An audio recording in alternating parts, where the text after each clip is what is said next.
Hey there, everyone. I'm Errol Barnett, in for our friend Vlad Dutier, who is on assignment in Florida. We are watching everything you see around me, all the news happening across the United States and around the world. Right now, Hurricane Milton has weakened, but it is no less dangerous. The hurricane could cause catastrophic damage when it makes landfall in Florida. We're tracking its path and preparations underway. Vice President Harris doubling down on her economic plan as she says she has the backing in Congress to pay for it. We'll bring you this and more from her fresh 60 Minutes interview.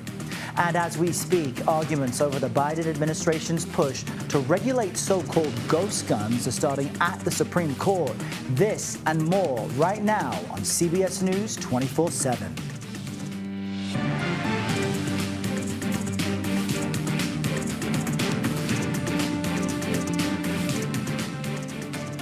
All right, we are tracking Hurricane Milton. It is churning off the Florida Gulf Coast, and its storm path is headed toward the west coast of Florida, where it will likely bring life-threatening storm surge as well as heavy rain and strong winds. Milton is currently a Category 4 storm, and it did pick up a lot of strength recently. We want to now cross to our CBS News correspondent, Christian Benavides. He's tracking everything from St. Petersburg in Florida, and this is a place still, as you've been reporting, Christian, recovering from Helene. But how serious is the situation now?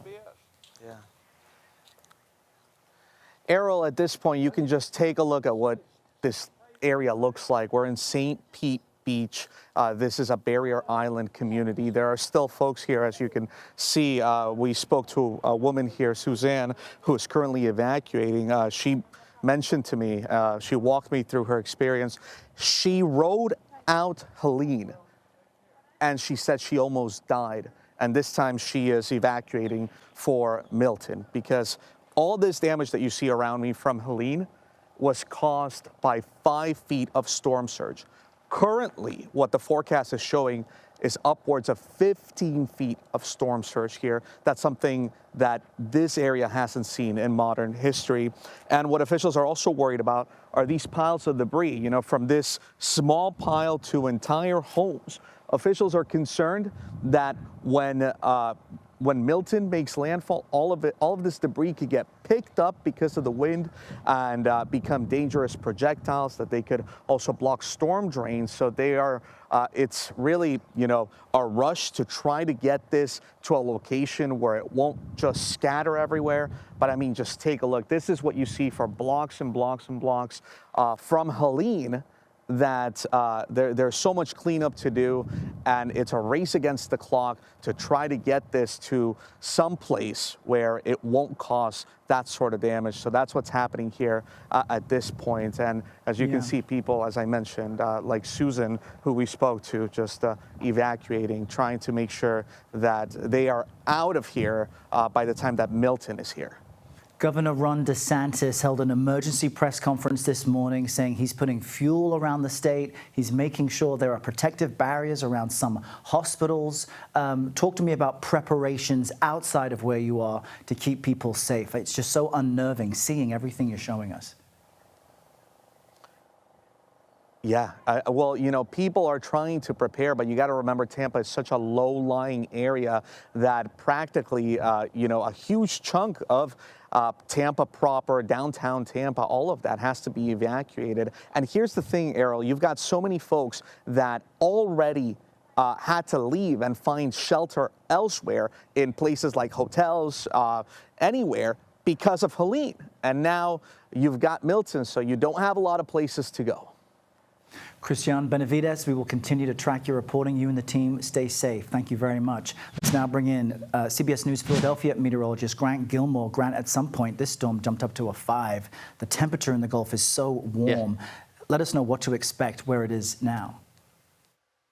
It's incredible how much it intensified yesterday, Errol. It went from a Category 1 early yesterday morning to a Category 5 yesterday around midday. So here's the thing. Out in advance of Milton now, 23 million people are underneath some sort of tropical storm watcher warning or hurricane watcher warning, with those hurricane warnings extended from the Tampa coast to the East Coast over on Cape Canaveral, with then tropical storm warnings in effect to the north and south of those hurricane warnings. Here's the latest with Milton. It went through what's called an eye wall replacement cycle, where that small pinhole eye wall yesterday collapsed and another eye wall around the outside of it developed. So that is a process that causes it to weaken, but now it's primed and ready to actually begin strengthening once again. It's a very powerful Category 4 hurricane with wind speeds at 145 miles per hour, moving to the east-northeast at 12 miles per hour. Let me take you a little closer. You can see the eye wall actually a little bit bigger than the eye yesterday, and that's that secondary eye that formed,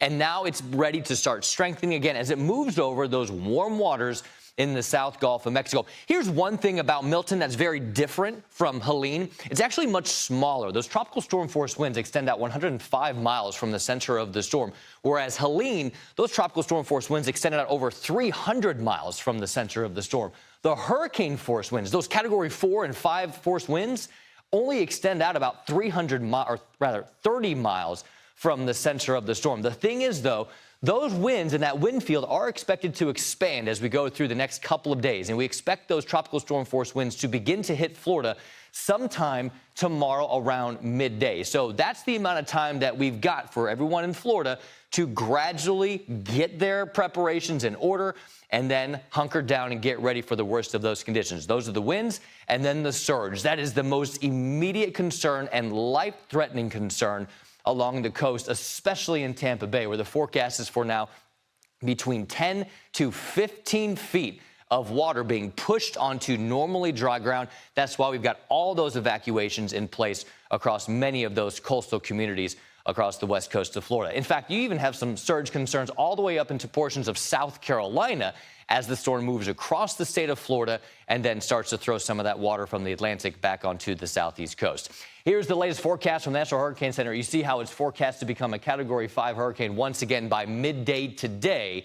It'll then encounter some shear, but really the damage is already done. From a surge perspective, all of those winds are going to push that water up onto the shore, still expected it to make landfall as a powerful Category 3, potentially a Category 4 hurricane, and that's going to cause potentially catastrophic damage to somewhere along the Gulf Coast of Florida. Again, those tropical storm force winds are expected to arrive by sundown tomorrow. So you've got about 24 hours or so to hurry to get your preparations in order before the conditions really begin to deteriorate. And then, of course, inland, there's going to be a flood concern as well, Errol. Some places could pick up over a foot of rainfall, generally north of the center of the track. More on Milton coming up in just a bit. Grant, this is when technology could save people's lives. If they're in Florida, please listen to Grant, listen to Governor DeSantis, pay attention to the evacuation orders. We'll get another update from you before the hour is out. Grant, thanks so much.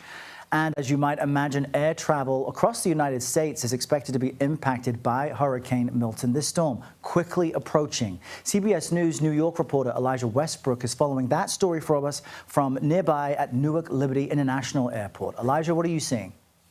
And good morning. Well, I hate to be the bearer of bad news, but if you're someone who is traveling down to Florida either today or tomorrow, your flight will likely be impacted in some form or fashion. Nearly every airline has put out a travel advisory urging folks to take advantage of their cancellation policies, because in some cases you are eligible for a full refund. And of course, this is because of that looming storm that is now inching closer to Florida. We also want to mention that multiple airports are set to close because of this hurricane. Tampa Airport, for instance, will shut down at 9 a.m. and is expected to remain closed until further notice. We also see here Sarasota Airport will close at some point this afternoon. And then as we look ahead to tomorrow, Orlando and Fort Myers airports will close in the morning. These are major airports, and because of this looming storm, there's just no way of really getting around it. So it's best at this point to check in with your air carrier to make sure that you're able to get to your destinations. That's the latest at this time from Terminal B here at Newark Airport. Elijah Westbrook, CBS News, New York. All right, Elijah, thank you for that. And a quick programming note, in just a few minutes, President Biden is scheduled to give an update on the federal government's preparations for Hurricane Milton and its ongoing response to Helene. Of course, as soon as that begins, we will get you live to the White House. Now we want to turn overseas to the ongoing conflict in the Middle East, where the Lebanon-based militant group Hezbollah has fired dozens of rockets toward northern Israel this morning. And that is as Israel's military is expanding its ground operations in southern Lebanon. For more on this, let's bring in CBS News reporter Haley Ott. She's been reporting from Tel Aviv. We spoke earlier this morning. Haley, what's the latest?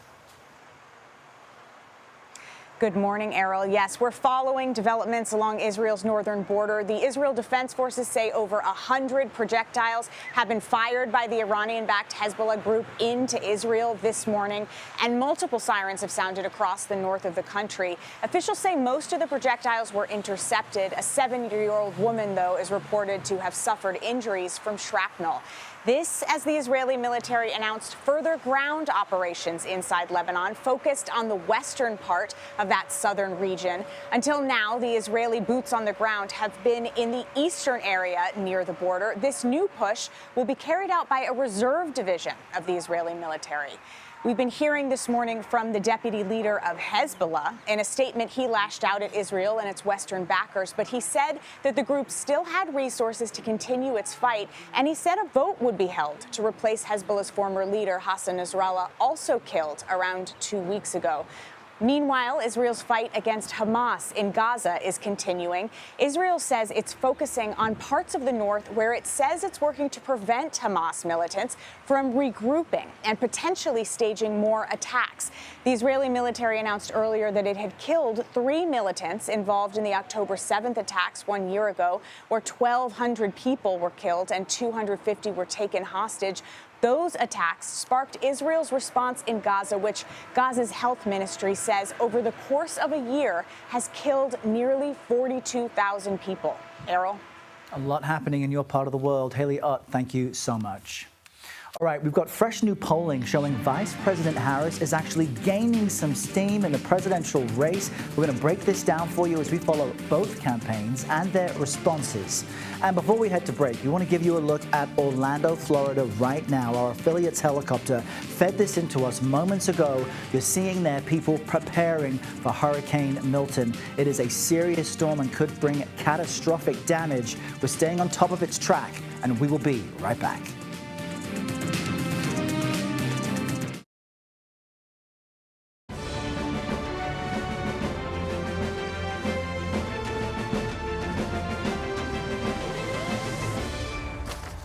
Let's get you the latest on the race for the White House, as we are now fewer than 30 days away from the presidential election, although we know more than 1 million of you have already cast your early ballots. Take a look at this fresh new polling from the New York Times and Siena College, and it shows, as you see, Vice President Harris holding a slight lead over Republican presidential candidate Donald Trump. Now, this is the first time has led Trump in this specific poll since July. And we've got team coverage for you on this topic. CBS News campaign reporter Katrina Kaufman's covering the Trump campaign, as you should all know by now. But we want to begin with CBS News senior White House correspondent Weijia Zhang. Weijia, let's begin with the latest on President Biden's response to the aftermath of Helene and now this incoming serious storm Milton. What's the latest information you have? Well, Errol, we know that President Biden is receiving a briefing right now with his team from FEMA officials, so he has the latest information not only about the cleanup after Helene, but about what is barreling toward Florida, as we just heard from our colleagues on the ground. And so after that, he is expected to make remarks to update the public about both storms, about what's being done, and how the government is being proactive to try to prepare for what is ahead, Errol. And, you know, even though this is obviously an official capacity for President Biden, Mother Nature could not escape politics either. We have been watching as former President Trump and Vice President Harris have been sparring about the hurricane response. And so it has become a campaign issue as well. Yeah, and our CBS News Confirmed team has a page that kind of stamps out misinformation when it comes to aid for people who need it. And we should let our viewers know again that President Biden is about to speak. When he does, we'll bring it to you live. I want to get back to some of the campaign issues, because Vice President Kamala Harris had this interview with 60 Minutes just last night, and she was asked about her economic plan. Some criticism out there about how much it will cost. Let's just briefly play a clip for our viewers. Okay, so the other economists that have reviewed my plan versus my opponent and determined that my economic plan would strengthen America's economy, his would weaken it. But my plan, Bill, if you don't mind, my plan is about saying that when you invest in small businesses, you invest in the middle class, and you strengthen America's economy. Bill Whitaker trying to get some commentary in, but Harris seemed intent on making these specific remarks. Recent polling had showed Trump leading on economic trust. Is the Harris campaign kind of noticeably trying to bolster her strength in this topic? Well, she certainly is out rolling out new ideas, Errol, and new proposals when it comes to the economy. In fact, she's expected soon to make a new announcement about how she would help the so-called sandwich generation, the people who not only have to take care of little kids, but now find themselves having to take care of their older family members, their aging parents as well. And so, you know, that's all fine and well, but in that interview, Bill Whitaker goes on to say, you know, the question is, how are you going to pay for it? Because he said, we are living in the real world and money doesn't grow on trees, essentially. And she said that she would have to rely on Congress to back these sorts of plans. And you'll remember, Errol, that President Biden also had big economic plans. And, you know, they almost made it through Congress, but in the end, they did not. And so he had a lot of social infrastructure when it comes to paid family leave, medical leave, that he wanted to extend to Americans. And even though those are ideas, you really need Congress for the purse strings to open that up. And so that's why Bill was pressing her about how she was going to pay for it. And she really couldn't come up with an answer. And so even though she has a lot of proposals, I think voters would like to know what is actually pragmatic. And that is an outstanding question. Yeah, reasonable. Pressing on these topics for the people. Weijia Zhang, great to see you. Thanks very much. Meantime, Republican presidential candidate Donald Trump's campaign had to make a change of plans due to Hurricane Milton. You're looking at campaign reporter and attorney Katrina Kaufman, who is with us in Studio 57 with the latest on this. Katrina, what was the change of schedule for Trump? Errol, Trump was supposed to have two events in Florida today. One was a roundtable with Latino leaders at the Latino Summit. And then there was also supposed to be a town hall with Univision. Both of those events were canceled because of Hurricane Milton. He will still have a virtual town hall tonight, though. That is along with RFK Jr. and Tulsi Gabbard. And the topic is what they're calling Make America Healthy Again. And they're focusing on the critical health issues facing Americans, they said, particularly chronic diseases. Let's also drill down on messaging, because former President Trump has falsely claimed more than a dozen times that FEMA is diverting funds away from Republican areas and favoring Democrats in the aftermath of Helene. FEMA's been fighting back those specific claims. Vice President Harris called them incredibly irresponsible. What is the campaign's response to this narrative? How are they navigating it? Just last night at an October 7th event, Trump reiterated that the Biden administration's response to the hurricanes is what he called unbelievably weak. He said that if he takes office, there would be a strong response. But this is really echoing his rhetoric. He and J.D. Vance have been saying that FEMA is using money that's supposed to be for hurricane victims and spending it on undocumented migrants. As you mentioned, they're claiming that there's more of a focus on Democratic areas than Republican areas, and it's leading to a lot of distrust. FEMA's chief is saying that it's both demoralizing for aid workers and making it so people are not applying for the aid that they need from these disastrous hurricanes. And we have yet another one incoming to Florida now.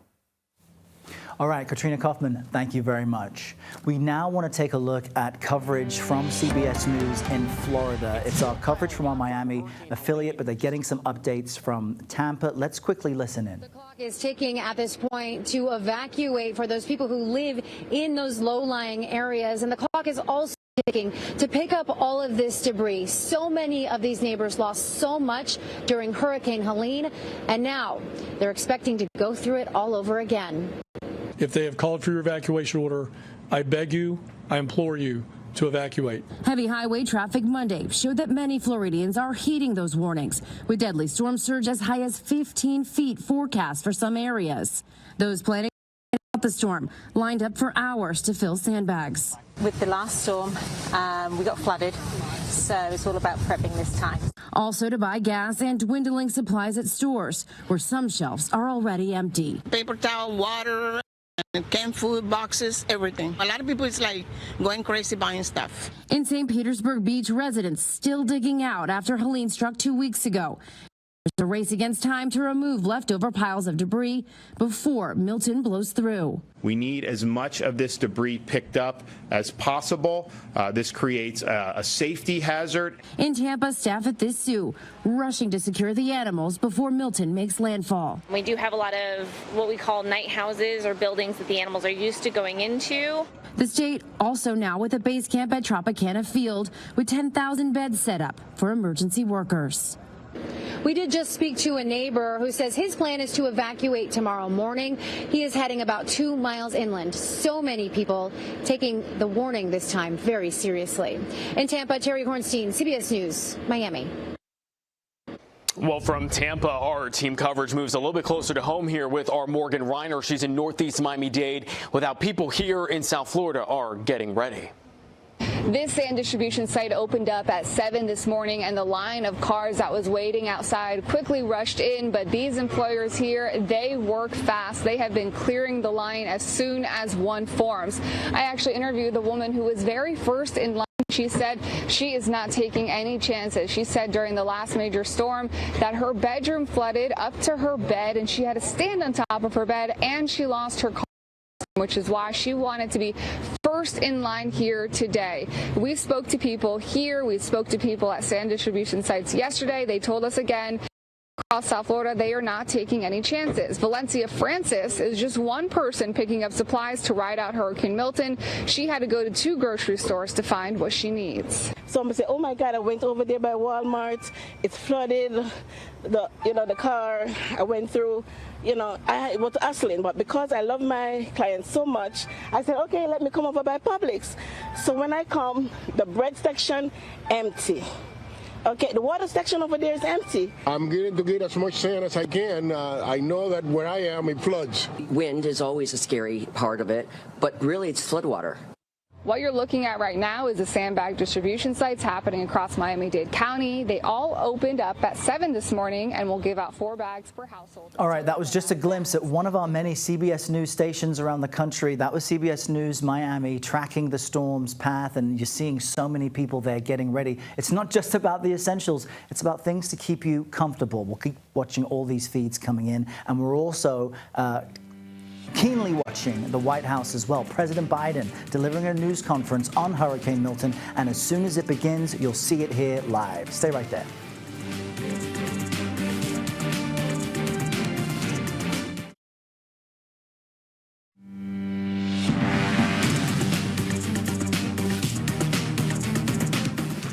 Welcome back. Here's a quick look at top stories we're tracking for you right now. A Russian attack on the northeastern Ukrainian city of Kharkiv has injured at least 21 people. Ukraine's Air Force says it shot down 32 Russian drones overnight.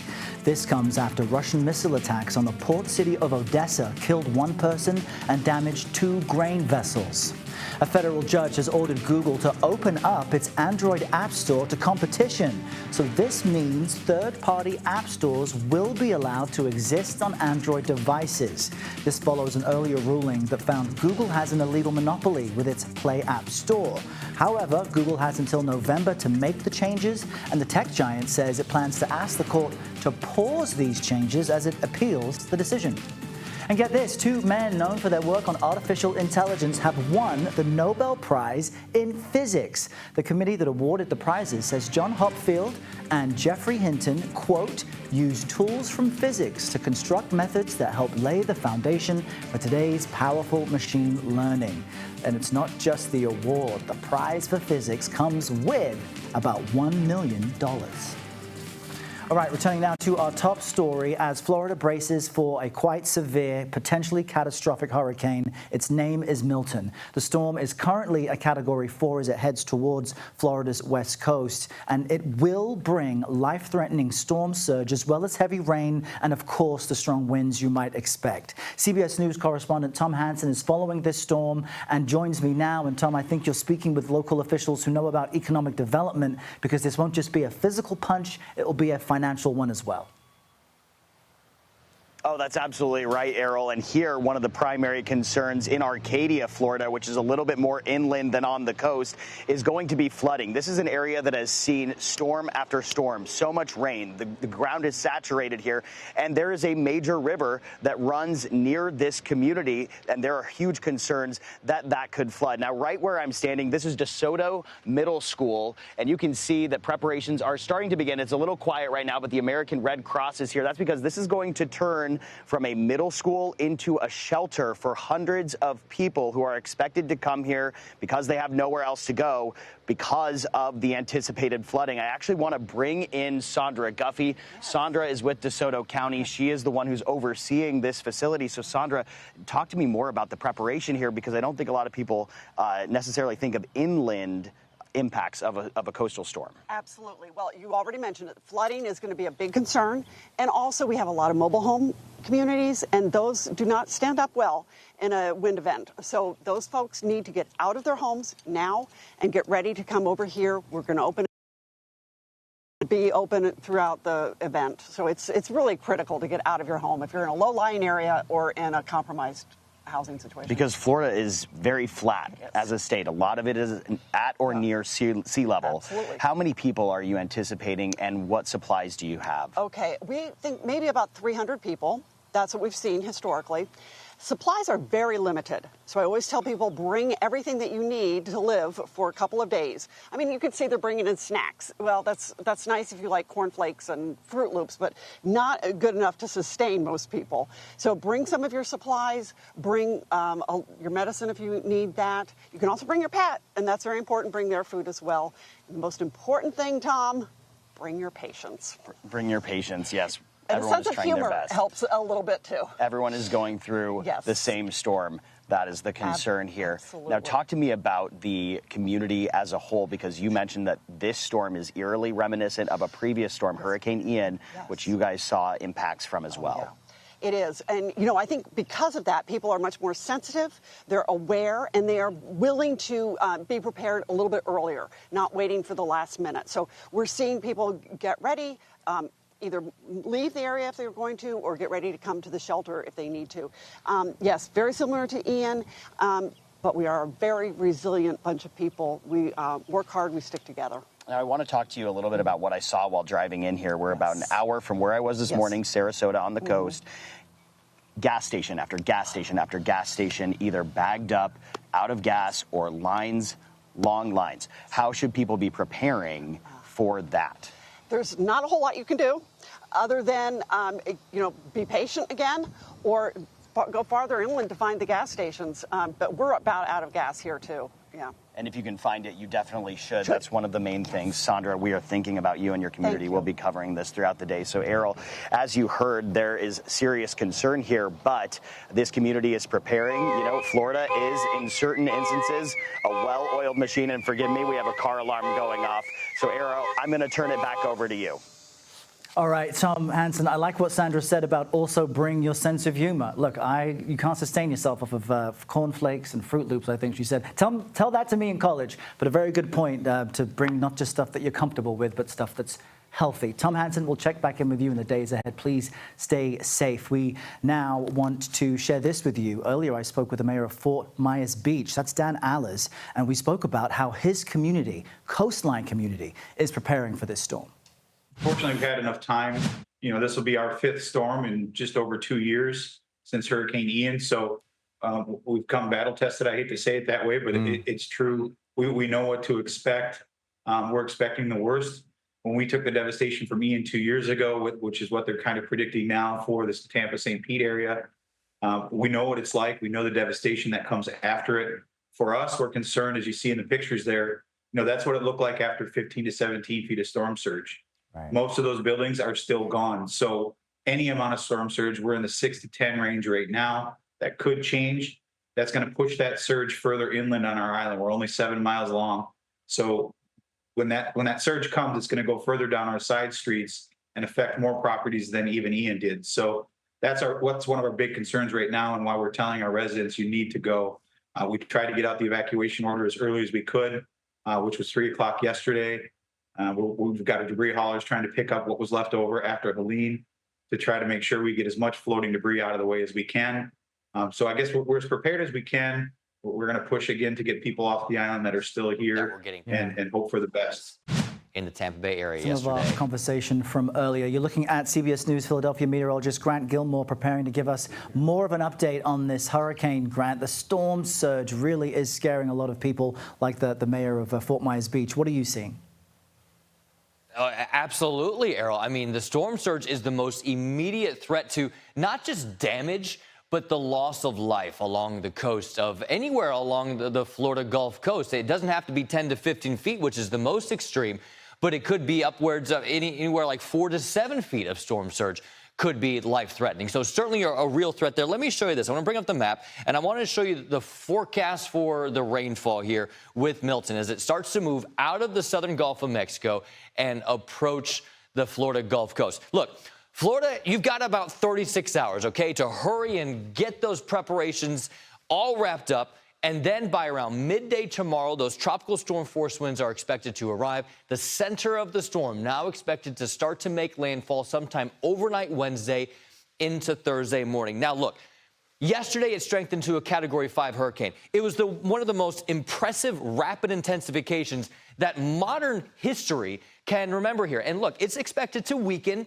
to a strong Category 3, maybe a weak Category 4 hurricane. But when we look at the damage that's potential from a major hurricane, the differences are very minor. And that's why we really shouldn't pay attention to the fact that, yes, it's going to be a weakening storm. It still is going to be a life-threatening storm. Surge, wind, all of that combined is very concerning. When you look at this, Cat 4, Cat 5, damage described as catastrophic, even a Category 3 with wind speeds between 111 and 129 miles per hour, that damage is described and expected to be devastating. And that's why all these evacuations are in place, and that's why all these preparations are being hurried to completion over the next 24 to 36 hours. Look, guys, we've got 23 million people in the path of the potential impacts from Milton there. That includes South Florida, it includes North Florida, it also includes tropical storm watches that are in effect for portions of the South Carolina coast. Of course, you've got the hurricane warnings in effect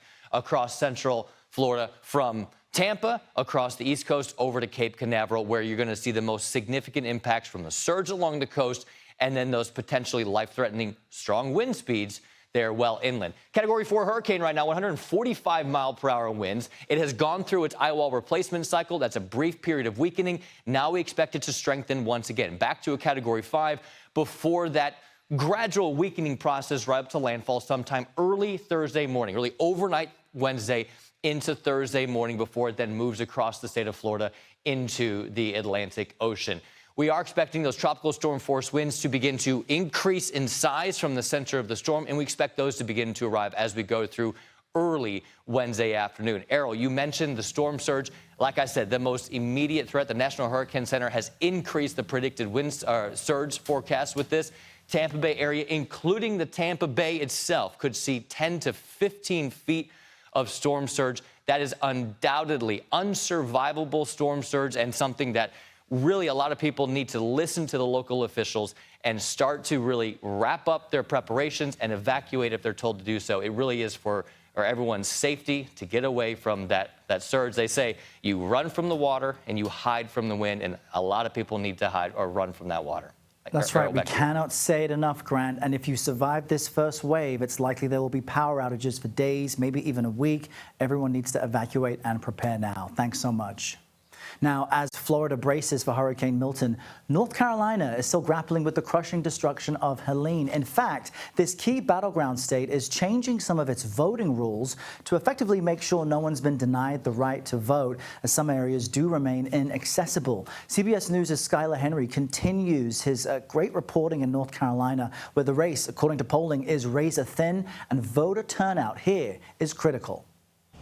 As the cleanup continues here in western North Carolina, election officials are also doing their part to try to help the 1.2 million people impacted by Helene in the western part of the state in these disaster-declared counties. There's 25 of them.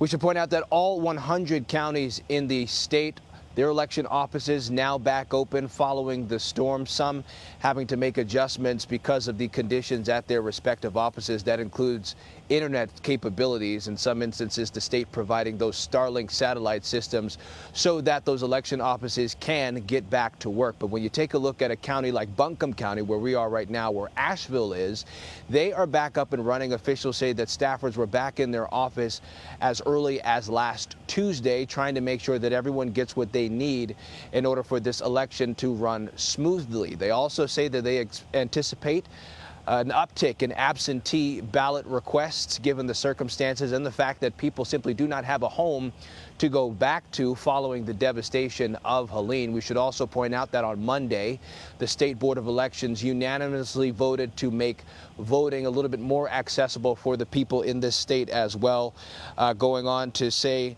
that they want to allow in-person absentee ballot requests and also extend early voting hours for many who may be trying to make sure that their voices are heard at the ballot box. We should point out that registration here in the state of North Carolina ends at the end of this week. Early voting is set to begin next week. We know that county officials also say that they are working to try to figure out which of the 80 precincts will still be accessible and available because of the devastation, realizing that they have to not only pivot but also inform voters who may have once had gone to one precinct may have to go to another precinct, and so there are those adjustments that have to be made as well. We know that there are millions of dollars set aside for this plan. Officials say that this may be very well one of the tougher tasks to pull off than they have ever had to do before. They thought that COVID was going to be the difficult challenge of their lifetime, not realizing that Helene may very well be a much tougher task to pull off. We're here in Asheville, North Carolina. I'm Skylar Henry, CBS News. All right, Skylar Henry, our thanks to you and the team. All right, take a look at the exterior of the Supreme Court building in Washington, D.C. Inside arguments underway right now. The justices weighing the Biden administration's regulations on what you see on your screen, so-called ghost guns, firearms that cannot be traced. One of our resident legal experts, Jessica Levinson, is standing by to break down this case so far. You're in the right place, streaming CBS News 24/7.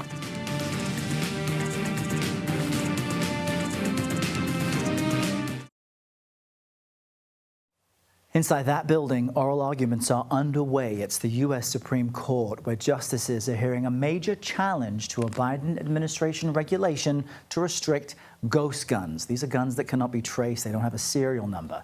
Now, some gun advocates say the Bureau of Alcohol, Tobacco and Firearms and Explosives overstepped when it narrowed the definition of what was considered a firearm. CBS News legal contributor and Loyola Law School professor Jessica Levinson is live from Los Angeles for us. Jessica, it's been a while since we've had a live chat on air. Help us understand what each side is arguing regarding ATF and ghost guns. So I think you set this out perfectly. It's a big gun control case, but it has nothing to do with the Second Amendment. It's about this statute of federal firearms regulation and what is included under that statute. What the ATF, an executive agency, is saying is that they can include ghost guns as part of that statute. What does it mean if you're part of that statute? It means that you need background checks before you sell ghost guns. It means you need to keep records. It means that these ghost guns need serial weapons. So it's not about banning the ghost guns. It's about regulating them. And this oral argument is all about whether or not the ATF had the power to say, under the definition of firearms in that federal statute, we are including ghost guns. The Biden administration is saying, yes, absolutely, the ATF had the power to do that. The challengers are saying, no, the ATF overstepped. You need Congress to step in and say, we specifically want to regulate ghost guns. And because it does not include the Second Amendment, because this is a question about the ATF and Congress, where do the regulations for, I guess, ghost guns stand at the moment on this issue, and why the Supreme Court needs to weigh in? It's another great question. And I think it actually brings up a much broader issue, which is we're here because Congress didn't act. And we got to talk last term about a similar case.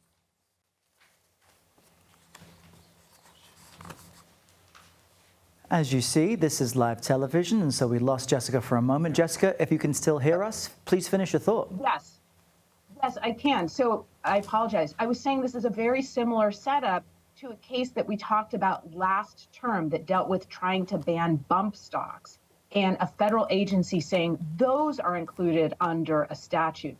In both cases, what we're seeing is the desire by federal agencies and presidential administrations to try and restrict either bump stocks in that last case or ghost guns in this case, and Congress not doing anything. So it's this broader question that the Supreme Court is having to tackle about who has the power. Now, when does it become a Second Amendment issue? If Congress actually wrote a new statute, then that could be challenged on Second Amendment grounds. But Congress didn't act, and that's going to be a big part of the story of this Supreme Court term, which is congressional inaction. Now, what can other actors like executive agencies do? And it's an important one. And just to explain what bump stocks are, those are those small changes people can make to guns to change them from a single firing weapon to an automatic, rapidly firing weapon. Jessica Levinson, always great analysis. Thanks for joining us today.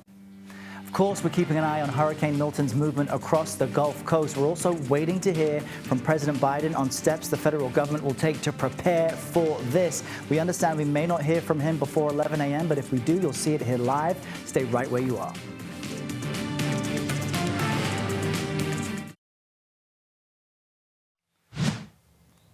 All right, a quick live look at the White House as we bring you this news just into our newsroom. President Biden now canceling his overseas trip to Germany and Angola, which was meant to take place in the coming days into next week. That information just into our newsroom because of Hurricane Milton and its expected catastrophic impact. As soon as we hear from the president from the White House, we will bring that to you. At this moment, let's cross back over to CBS News Philadelphia meteorologist Grant Gilmore. Grant?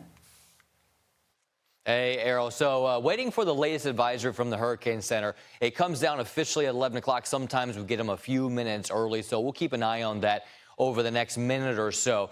The last advisory from the Hurricane Center was an intermediate advisory, so we didn't get a new cone. We just got a latest check on the winds and the storm's location, which it's just north of the Yucatan Peninsula. Wind speeds are at 145 miles per hour. We are expecting Milton to begin to increase in strength once again. So if those wind speeds are up at 157 miles per hour, it would then regain that Category 5 strength. It went through an eye wall replacement cycle overnight. So one eye wall formed on the outside of the old eye wall. And now, after weakening a little bit through that process, now that's why we expect it to begin strengthening. You can see how that eye is actually pretty well defined there. So we are expecting strengthening. But again, it is going to gradually weaken. Still, it's going to be a major hurricane, a strong Cat 3, maybe even a low-end Cat 4 hurricane as it approaches the Florida coast there in the Tampa Bay area. Overnight Wednesday into Thursday morning. Catastrophic damage possible, not just along the coast, but well inland as it maintains hurricane strength all the way across the Florida peninsula. Those tropical storm force winds are expected to begin to arrive through midday tomorrow. So you've got about 24 hours or so to wrap up those preparations before the worst of the storm arrives. And then everything needs to be in check for that potential life-threatening storm surge, potentially up to 10 to 15 feet storm surge in the Tampa Bay area. Areas north and south of that could see up to 10 feet of storm surge. Errol, something to watch, but 24 hours to wrap up those preparations. All right, Grant, I'll see you here tomorrow as our friend and Vlad reports from Florida. And this is your invite to join me at 7 a.m. on CBS Morning News. CBS News 24/7 continues with Elizabeth Cook next live from San Francisco.